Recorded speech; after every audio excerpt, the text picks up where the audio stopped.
சகோதரர் பக்தசிங் அவர்களின் ஊழியத்திலிருந்து விடாய் துணிக்கேற்ற வார்த்தைகள். மார்ச் மாதம் 9ஆம் தேதி. மனுஷனை நம்புவதை பார்க்கிலும் கர்த்தர் பேரில் பற்றுதலாயிருப்பதே நலம். பிரபுக்களை நம்புவதை பார்க்கிலும் கர்த்தர் பேரில் பற்றுதலாயிருப்பதே நலம். சங்கீதத்தின் புஸ்தகம் 118 சங்கீதம் 8 மற்றும் 9 வசனங்கள். இப்போது தேவன் தாவீதுக்கு கொடுத்த 2வது கல்லை பற்றி நாம் பார்க்கின்றோம். கேகிலாவின் ஜனங்கள் பெலிஸ்திரால் ஒடுக்கப்பட்டனர். சவுல் ராஜா அவர்களுக்கு உதவ முடியவில்லை.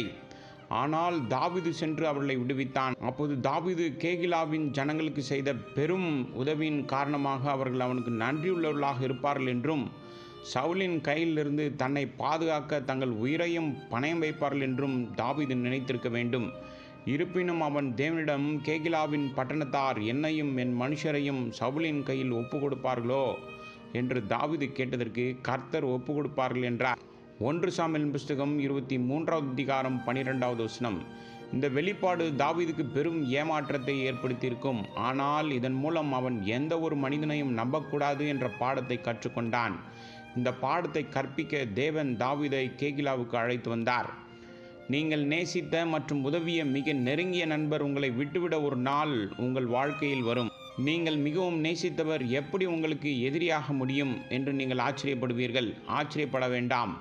நீங்கள் உங்கள் விசுவாசத்தை முழுமையாக ஜீவனுள்ள தேவன் மீது மட்டுமே வைக்க வேண்டும் என்று தேவன் உங்களுக்கு கற்பிக்கிறார். மேலும் அவர் உங்களுக்கு உண்மையுள்ளவராகவும் இருப்பார். கேகிலா என்ற சொல்லுக்கு கோட்டை அல்லது தூண் என்று பொருள்.